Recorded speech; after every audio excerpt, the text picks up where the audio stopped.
Hi everyone. Ho ho ho. It's Christmas in Malone, New York today. So we'll be reading from the Christmas chapter of Farmer Boy. Today is the 9th of April 2020. It's a Thursday. Hope you're all doing well. Randy, you're watching. Martha's watching. You guys are lined up in the queue here. Deb is watching from rainy California. Wow, how rainy is it in California?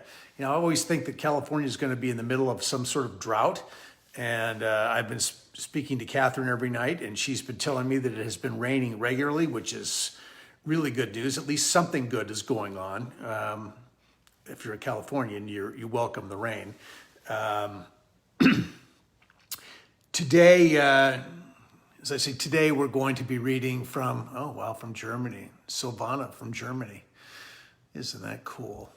God, it's late there. It's late there. Well, this won't be a really long reading, but you're going to be up for a while with this one. Christmas is my absolutely favorite holiday. There is so much that is built into it for me in terms of, memories from youth and family gathered around and Christmas trees and presents under the tree, and just there's something about the beauty of Christmas. And of course, in California, where I was raised, these are not extreme Christmases. If it gets cold and damp at Christmas time, you're grateful for it because it feels like the holiday.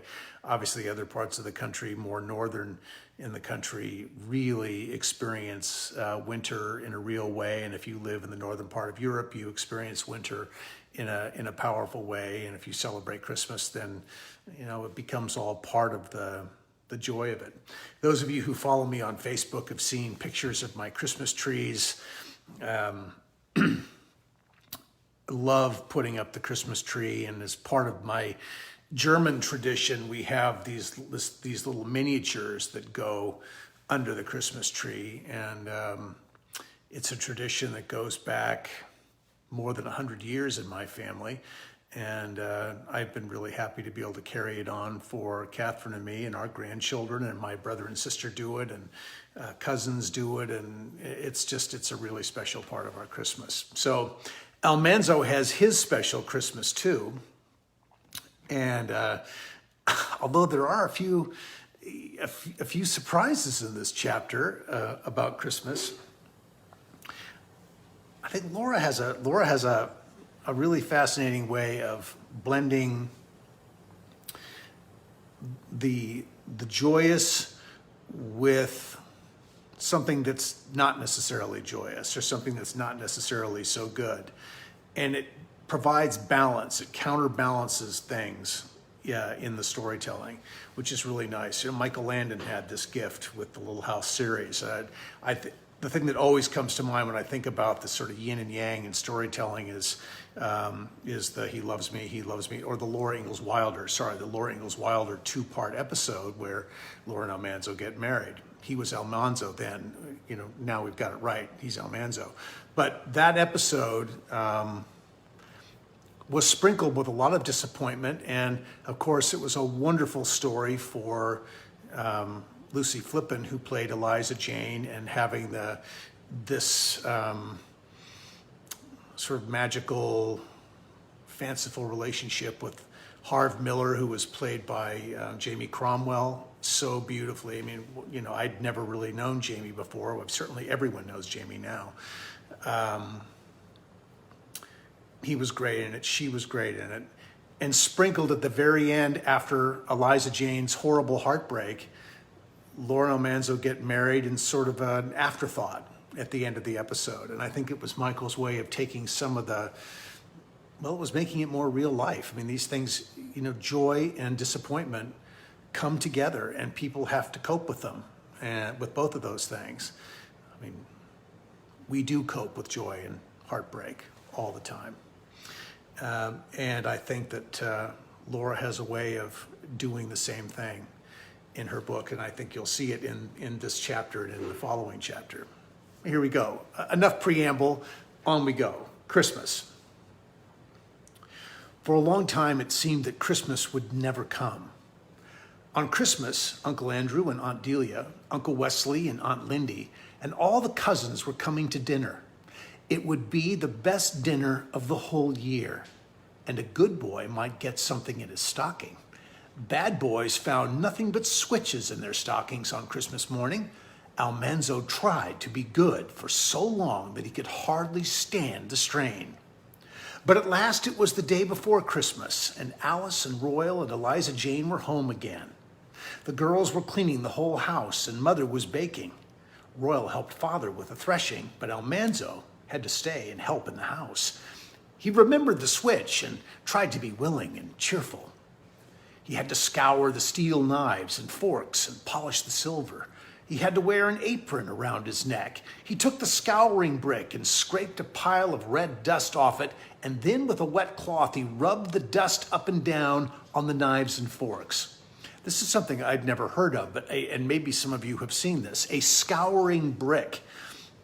Now we have that with things like Comet, and we have these are abrasive cleaners. But in those days, they used what they call the scouring brick. And Almanzo scraped the scouring brick to get some dust off of it that would be abrasive but not destroy the silver and so on. And that's what they really polished up the silver with in their house. I just think that stuff's really interesting. The kitchen was full of delicious smells. Newly baked bread was cooling. Frosted cakes and cookies and mince pies and pumpkin pies filled the pantry shelves. Cranberries bubbled on the stove. Mother was making dressing for the goose. Outdoors, the sun was shining on the snow. The icicles twinkled all along the eaves. Faraway sleigh bells faintly jingled, and from the barns came the joyful thud, thud, thud, thud of the flails. But when all the steel knives and forks were done, Almanzo soberly polished the silver. Then he ran to the attic for sage. He had to run down cellar for apples, and upstairs again for onions. He filled the wood box. He hurried in the cold to fetch water from the pump. He thought maybe he was through then, maybe for a minute, but no, he had to polish the dining room side of the stove. "Do the parlor side yourself, Eliza Jane," Mother said. "Almanzo might spill the blacking." Almanzo's insides quaked. He knew what would happen if Mother knew about the black splotch hidden on the parlor wall. He didn't want to get a switch in his Christmas stocking, but he would far rather find a switch there than have Father take him to the woodshed. That night, everyone was tired, and the house was so clean and neat that nobody dared touch anything. After supper, Mother put the stuffed fat goose and the little pig in the heater's oven to roast slowly all night. Father set the dampers and wound the clock. Almanzo and Royal hung clean socks on the back of a chair. Alice and Eliza Jane hung stockings on the back of another chair. Then they all took candles and went to bed. It was still dark when Almanzo woke up. He felt excited. And then he remembered that this was Christmas morning. He jerked back the covers and jumped into something alive that squirmed. It was Royal. He'd forgotten that Royal was there, but he scrambled over him, yelling, "Christmas! Christmas! Merry Christmas!" He pulled his trousers over his nightshirt. Royal jumped out of bed and lighted the candle. Almanzo grabbed the candle and Royal shouted, "Hi, leave that be! Where's my pants?" But Almanzo was already running downstairs. Alice and Eliza Jane were flying from their room, but Almanzo beat them. He saw his sock hanging all lumpy. He set down the candle and grabbed his socks. The first thing he pulled out was a cap, a boughten cap. The plaid cloth was machine woven. So was the lining. Even the sewing was machine sewing, and the earmuffs were buttoned over the top. Almanzo yelled. He had not even hoped for such a cap. He looked at it inside and out. He felt the cloth and the sleek lining. He put the cap on his head. It was a little large because he was growing, so he could wear it a long time. Eliza Jane and Alice were digging into their stockings and squealing and Royal had a silk muffler.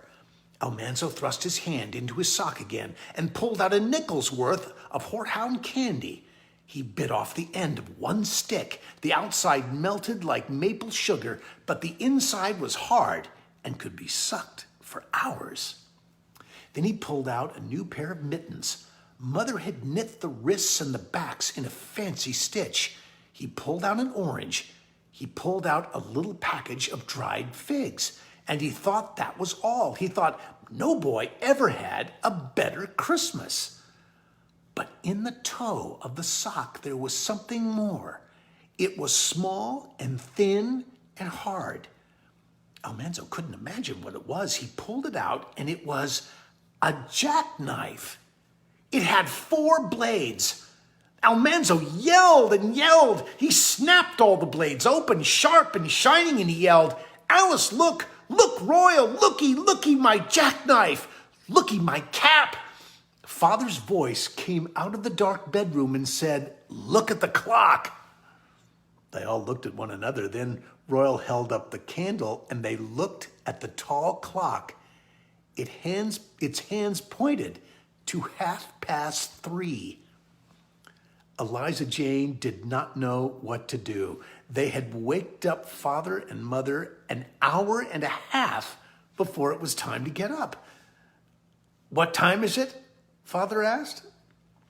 Almanzo looked at Royal, and Royal and Almanzo looked at Eliza Jane. And Eliza Jane swallowed and opened her mouth, but Alice said, "Merry Christmas, Father. Merry Christmas, Mother. It's 30 minutes to 4, Father." The clock said tick, tock, tick, tock, tick. Then Father chuckled. Royal opened the dampers of the heater, and Eliza Jane stirred up the kitchen fire and put the kettle on.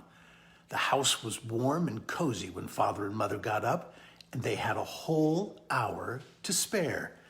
There was time to enjoy the presents. Alice got a gold locket, and Eliza Jane had a pair of garnet earrings. Mother had knitted new lace collars and black lace mitts for them both. Royal had a silk muffler and a fine leather wallet. But Almanzo thought he had the best presents of all. It was a wonderful Christmas.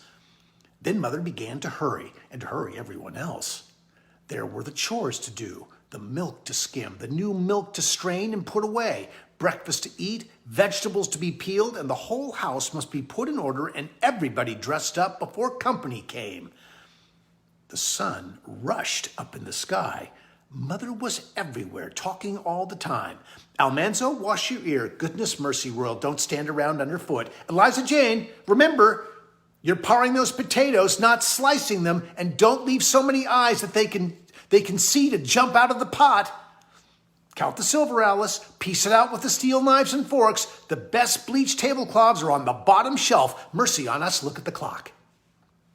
Sleigh bells came jingling up the road, and Mother slammed the oven door and ran to change her apron and pin on her brooch. Alice ran downstairs, and Eliza Jane ran upstairs. Both of them told Almanzo to straighten his collar. Father was calling Mother to fold his cravat. Then Uncle Wesley's sleigh stopped with the last clash of bells. Almanzo ran out, whooping, and Father and Mother behind him, as calm as if they had never hurried in their lives. Frank and Fred and Abner and Mary tumbled out of the sleigh, all bundled up, and before Aunt Lindy had handed Mother the baby, Uncle Andrew's sleigh was coming. The yard was full of boys, and the house was filled with hoop skirts. The uncles stamped snow off their boots and unwound their mufflers. Royal and Cousin James drove the sleighs into the buggy house. They unhitched the horses and put them in stalls and rubbed down their snowy legs. Almanzo was wearing his boughten cap, and he showed the cousins his jackknife. Frank's cap was old now. He had a jackknife, but it only had 3 blades. And Almanzo showed his cousins Star and Bright and the little bobsled, and he let them scratch Lucy's fat white back with corn cobs. And he said they could look at Starlight if they'd be quiet and not scare him. The beautiful colt twitched his tail and came daintily stepping toward them. Then he tossed his head and shied away from Frank's hand thrust through the bars. "You leave him be," Almanzo said. "I bet you don't dast go in there and get on his back," said Frank. Frank's sort of Frank's always taunting. "I dast, but I got better sense," Almanzo told him. "I know better than to spoil that fine colt." "How'd it spoil him?" Frank said. "Nah, you're scared he'd hurt you. You're scared of that little bitty colt." "I am not scared," said Almanzo, "but father won't let me."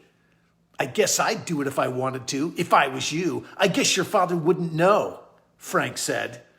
Almanzo didn't answer, and Frank got up on the bars of the stall. "You get down off there," Almanzo said, and he took hold of Frank's leg. "Don't you scare that colt."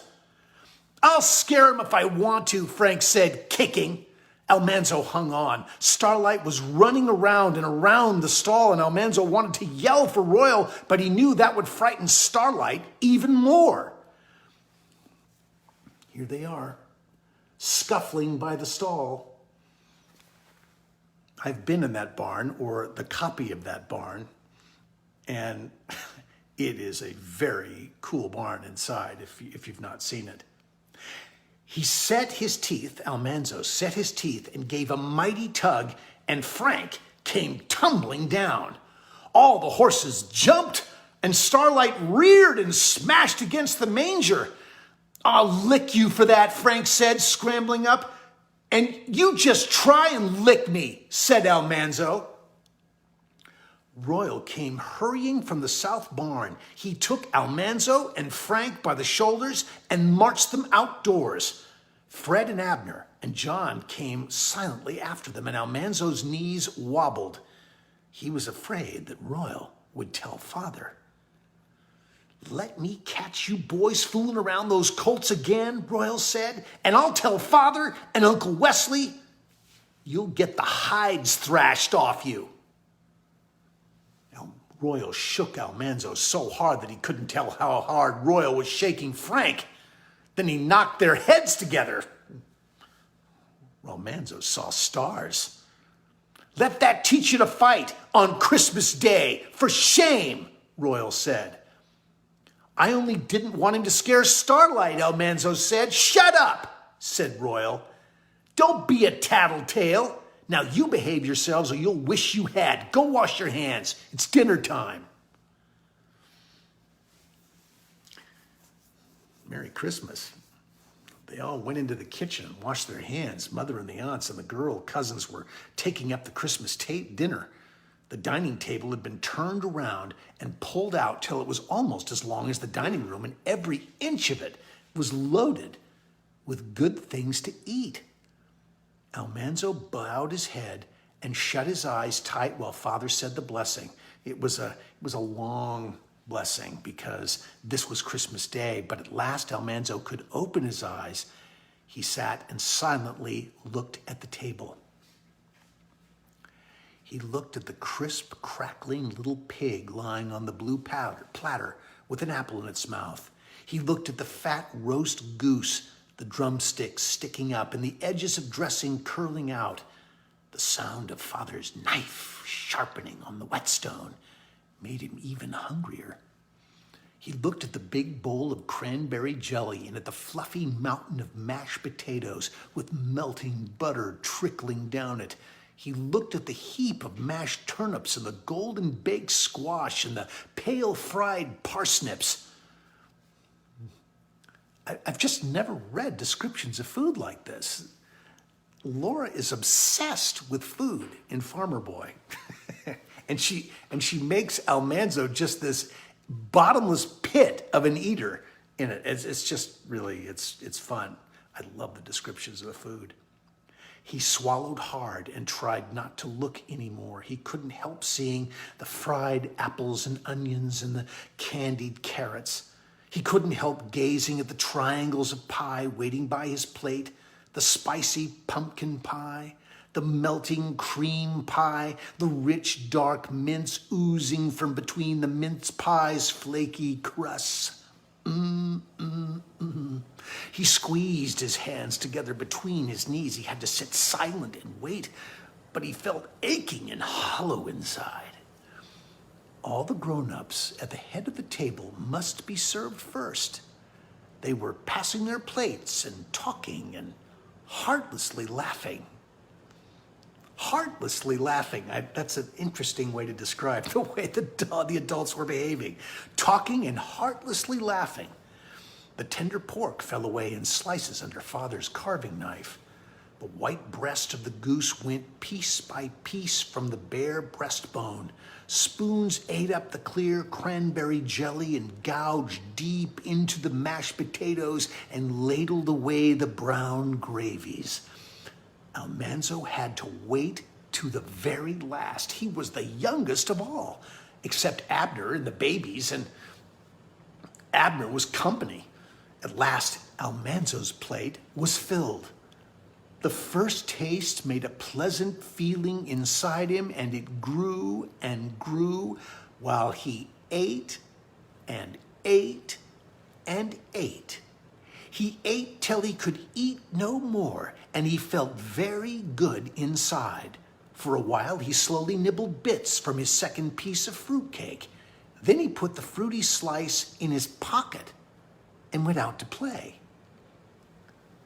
He put a fruity slice of fruitcake in his pocket and went out to play? That had to be a mess. I mean, who would put fruitcake in their pocket? I know the answer. Almanzo would put fruitcake in his pocket and go out to play. I don't know how you get the stickiness out of your pocket, but maybe he ate it fast. Royal and James were choosing sides to play Snow Fort. Royal chose Frank, and James chose Almanzo. When everyone was chosen, they all went to work rolling snowballs through the deep drifts by the barn. They rolled till the balls were almost as tall as Almanzo. Then they rolled them into a wall. They packed snow between them and made a good fort. Then each side made its own little snowballs. They breathed on the snow and squeezed it solid. They made dozens of hard snowballs. When they were ready to fight, Royal threw a stick into the air and caught it when it came down. James took hold of the stick above Royal's hand. Then Royal took hold of above James's hand, and so on to the end of the stick. James's hand was last, so James's side had the fort. How the snowballs flew! Almanzo ducked and dodged and yelled and threw snowballs as fast as he could, till they were all gone.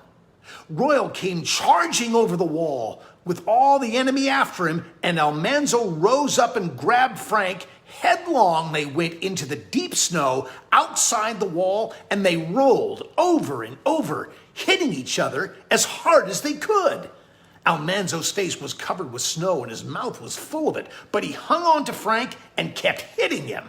Frank got him down, but Almanzo squirmed out from under. Frank's head hit his nose and it began to bleed. Almanzo didn't care. He was on top of Frank, hitting him as hard as he could in the deep snow. He was saying, "Holler enough! Holler enough!" Frank grunted and squirmed. He rolled half over and Almanzo got on top of him. He couldn't stay on top of Frank and hit him, so he bore down with all his weight and he pushed Frank's face deeper and deeper into the snow, and Frank gasped, "Enough!" Almanzo got up on his knees and he saw Mother in the doorway of the house. She called, boys, stop playing now. It's time to come in and warm." They were warm.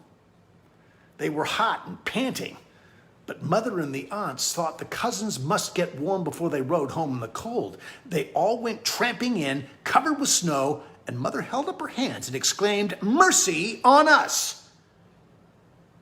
The grown-ups were in the parlor, but the boys had to stay in the dining room so they wouldn't melt on the parlor carpet. They couldn't sit down because the chairs were covered with blankets and lap robes warming by the heater. But they ate apples and drank cider, standing around, and Almanzo and Abner went into the pantry and ate bits off the platters. Then uncles and aunts and the girl cousins put on their wraps, and they brought the sleeping babies from the bedroom rolled up in shawls. The sleighs came jingling from the barn, and Father and Mother helped tuck in the blankets and lap ropes over the hoop skirts. Everybody yelled, "Goodbye! Goodbye!" The music of the sleigh bells came back for a little while, and then it was gone. Christmas was over. Wood hauling. When school opened as usual that January, Almanzo did not have to go. He was hauling wood from the timber. In the frosty, cold mornings before the sun was up, Father hitched the big oxen to the big bobsled, and Almanzo hitched the yearlings to his bobsled. Star and Bright were now too big for the little yoke, and the larger yoke was too heavy for Almanzo to handle alone. Pierre had to help him lift it onto Star's neck, and Louis helped him push Bright under the other end of it. The yearlings had been idle all summer in the pastures, and now they did not like to work. They shook their heads and pulled and backed, and it was hard to get the bows in place and put the bow pins in. Almanzo had to be patient and gentle. He petted the yearlings when sometimes he really wanted to hit them, and he fed them carrots and talked to them soothingly. But before he could get them yoked and hitched to his sled, Father was already going to the timber lot. Almanzo followed. The yearlings obeyed him when he shouted, "Get up!" And they turned to the right or left when he cracked his whip and shouted, "Gee!" or "Haw!" They trudged along the road, up the hills and down the hills, and Almanzo rode on his bobsled with Pierre and Louis behind him. He was 10 years old now, and he was driving his own oxen. So this is sort of just past the middle of January, because I believe that Almanzo was no, let's see, what was he born? Was it January 13th? Because Laura was born in February. Was it January? Someone's going to know that. Someone's going to know that and put the date on the screen. That's really important, because Almanzo has just turned 10 years old. In the woods, the snow was drifted high against the trees. The lowest branches of pines and cedars were buried behind it. There was no road. There were no marks on the snow, but the feathery stitching tracks of birds and the blurry spots where rabbits had hopped. Deep in the still woods, axes were chopping with a ringing sound. Father's big oxen wallowed on, breaking a road, and Almanzo's yearlings struggled behind them. Farther and farther into the woods they went, till they came to the clearing where French Joe and Lazy John were chopping down the trees. Logs lay around, half buried in snow. John and Joe had sawed them into 15-foot lengths, and some of them were 2 feet through. The huge logs were so heavy that 6 men couldn't lift them, but Father had to load them on the bobsled. He stopped the sled beside one of them, and John and Joe came to help him. They had 3 stout poles called skids. They stuck these under the log and put them slant up to the bobsled. Then they took their cant poles. Cant poles have sharp ends with big iron hooks swinging loose under them. John and Joe stood near the ends of the log. They put the sharp ends of their cant poles against it. And when they raised the poles up, the cant hooks bit into the log and rolled it a little bit. So they're getting leverage with these cant poles. So the hooks are on the bottom, and they've got the long stick, and they're pulling it over, and the leverage is allowing the log to roll forward up the poles that are going to lift it from the ground to the bobsled. Then Father caught hold of the middle of the log with his cant pole and hook, and he held it from rolling back. Well, John and Joe quickly let their cant poles slip down and take another bite. They rolled the log a little more, and again Father held it, and again they rolled it. Here's a picture of the process. So you can see the poles in the ground, and then the cant poles in their hands as they're leveraging the wood up to the bed of the bobsled. They rolled the log little by little up the slanting skids onto the bobsled, but Almanzo had no cant hooks, and he had to load his sled. He found 3 straight poles to use for skids. Then, with shorter poles, he started to load some of the smallest logs. They were 8 or 9 inches through and about 10 feet long, and they were crooked and hard to handle. Almanzo put Pierre and Louis near the end of the log and stood in the middle like Father. He wanted to do it just like his dad did it. Just like Father, he stands there. They pushed and pried and lifted and gasped, pushing the log up the skids. It was hard to do because their poles had no cant hooks and could not take hold of the log, but they managed to load 6 logs. Then they had to put more logs on top of those, and this made the skids slant upward more steeply. Father's bobsled was loaded already, and Almanzo hurried. He cracked his whip and urged Star and Bright quickly to the nearest log. One end of this log was bigger than the other, so it would not roll evenly. Almanzo put Louis at the smaller end and told him not to roll too fast. Pierre and Louis rolled the log an inch, then Almanzo stuck his pole under it and held it. While Pierre and Louis rolled it again, they got the log high up on the skids, on the steep skids. Now Almanzo was holding it up with all his might. His legs were braced, and his teeth were clenched, and his neck strained, and his eyes felt bulging out, when suddenly the whole log slipped. The pole jerked out of his hands and hit his head. The log was falling on him. He tried to get away, but it smashed him down into the snow. Pierre and Louis screamed and kept screaming. Almanzo couldn't get up. The log was on top of him. Father and John lifted it, and Almanzo crawled out, and he managed to get up on his feet. "Are you hurt, son?" Father asked him. Almanzo was afraid he was going to be sick to his stomach, but he managed to say, "No, Father." Father felt his shoulders and arms, and well, there's no bones broken, Father said cheerfully. "Lucky the snow's deep," said John, "or he might have been hurt bad." "Accidents will happen, son," Father said. "Take more care next time. Men must look out for themselves in the timber." Almanzo wanted to lie down. His head hurt and his stomach hurt and his right foot hurt dreadfully. But he helped Pierre and Louis straighten the log, and he did not try to hurry this time. They got the log on the sled all right, but not before Father was gone with his load. Almanzo decided not to load any more logs now. He climbed onto the load and cracked his whip and shouted, "Get up!" Star and Bright pulled, but the sled did not move. Then Star tried to pull and quit trying. Bright tried and gave up just as Star tried again, and they both stopped, discouraged. "Get up! Get up!" Almanzo kept shouting, cracking his whip. Star tried again, then Bright, then Star, and the sled did not move. Star and Bright stood still, puffing out the breath from their noses, and Almanzo felt like crying and swearing, and he shouted, "Get up! Get up!" John and Joe stopped sawing, and Joe came over to the sled. "You're too heavy loaded," he said. "You boys get down and walk, and Almanzo, you talk to your team and gentle them along. You'll make them steers balky if you don't be careful." This is like a huge lesson he's getting right here. You'll make them steers balky if you don't be careful. Almanzo climbed down. He rubbed the yearlings' throats and scratched around their horns. He lifted the yoke a little, ran his hand under it, and settled it gently in place. All the time he talked to the little steers, and then he stood beside Star and cracked his whip and shouted, "Get up!"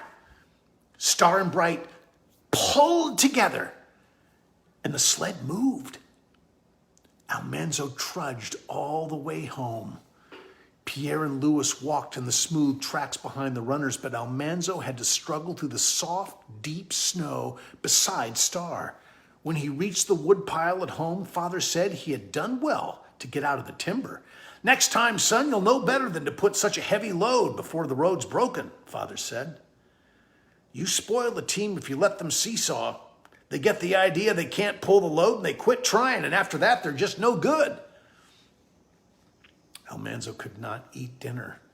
He felt sick and his foot ached. Mother thought perhaps he should stop work, but Almanzo would not let a little accident stop him. Still, he was slow.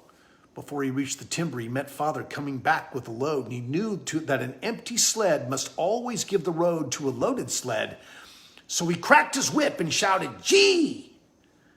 Star and Bright swerved to the right, and before Almanzo could even yell, they were sinking in the deep snow in the ditch. They did not know how to break road like big oxen. They snorted and floundered and plunged, and the sled was sinking under the snow. The little steers tried to turn around. The twisted yoke was almost choking them.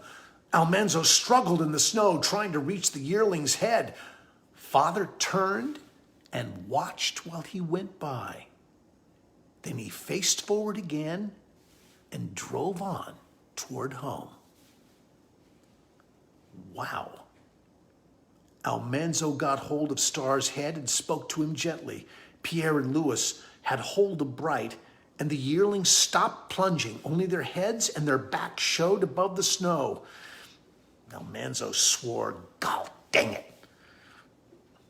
They had to dig out the steers and the sled. They had no shovel. They had to move all that snow with their hands and feet. There was nothing else they could do. It took them a long time, but they kicked and pawed all the snow away from in front of the sled and the steers. They tramped it hard and smooth in front of the runners. Almanzo straightened the tongue and the chain and the yoke. He had to sit down and rest a minute, but he got up and he petted Star and Bright, and he spoke to them encouragingly. He took an apple away from Pierre and broke it in two and gave it to the little steers. When they'd eaten it, he cracked his whip cheerfully and shouted, "Get up!" Pierre and Louis pushed the sled with all their might. The sled started. Almanzo shouted and cracked his whip. Star and Bright hunched their backs and pulled. Up they went out of the ditch, and up went the sled with a lurch. That was one trouble Almanzo had got out of all by himself. That's why Father drove on, to test Almanzo to see if he could get out of this all by himself, with the help of his friends. Pierre and Louis were there. The road in the woods was fairly well broken now, and this time Almanzo did not put so many logs on the sled. So he rode homeward on the load with Pierre and Louis sitting behind him. Down the long road he saw Father coming, and he said to himself that this time Father must turn and let him go by.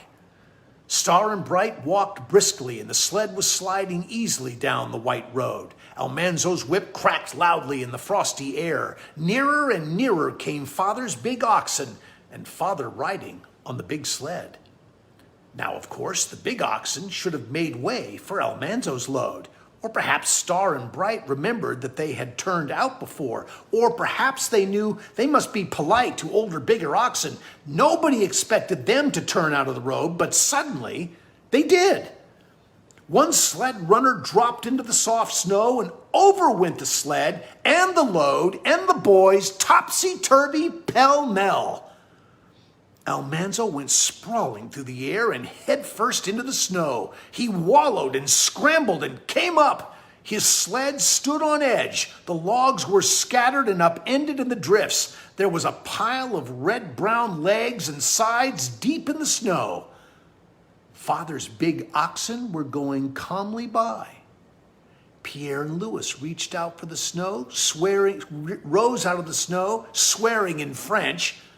Father stopped his oxen and got off his sled. "Well, well, well, son," he said. "Seems we've met again." Almanzo and Father looked at the yearlings. Bright lay on Star. Their legs and the chain and the tongue were all mixed up, and the yoke was over Star's ears. The yearlings lay still, too sensible to try and move. Father helped untangle them and get them on their feet. They were not hurt. Father helped Almanzo's sled on its runners, helped set Almanzo's sled on his runners, with his sled stakes for skids and Almanzo's sled stakes for poles. With his sled stakes for skids and Almanzo's sled stakes for poles, he loaded the logs again. Then he stood back and said nothing, while Almanzo yoked up Star and Bright and petted and encouraged them and made them haul the tilted load along the edge of the ditch and safely into the road. "That's the way, son," Father said. "Down again, up again." He drove on to the timber, and Almanzo drove on to the woodpile at home. All that week and all the next week, he went on hauling wood from the timber. He was learning to be a pretty good ox driver and wood hauler. Every day, his foot ached a little less, and at last he hardly limped at all. He helped Father haul a huge pile of logs, ready to be sawed and split and corded in the woodshed. Then one evening, Father said they had hauled that year's supply of wood, and Mother said it was high time Almanzo went to school if he was going to get any schooling that winter. Almanzo said there was threshing to do and the young calves needed breaking. He said, "What do I have to go to school for? I can read and write and spell, and I don't want to be a school teacher or a storekeeper." "You can read and write and spell," Father said slowly, "but can you figure?" "Yes," Father said. "Yes, I can figure some." "A father must know more figuring. A farmer must know more figuring than that, son. You better go to school." Almanzo did not say any more. He knew it would be no use. Next morning, he took his dinner pail and he went to school. This year, his seat was farther back in the room, so he had a desk for his books and slate, and he studied hard to learn the whole arithmetic, because the sooner he knew it all, the sooner he would not have to go to school anymore. And that's the end of hauling the wood. When I first read that, and I've read this book years ago, but I had not read it for the purpose of reading it out loud. So I was reading this chapter this morning and saw the part where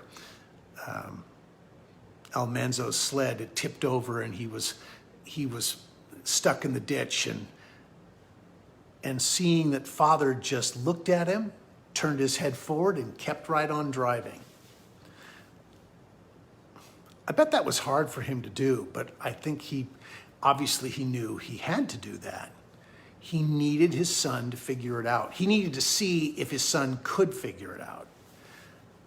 And Almanzo did figure it out. And the second time it went over, Father, like any comrade would, got off of his sled and helped straighten it out, because, of course, he does want to help. But Almanzo worked it out.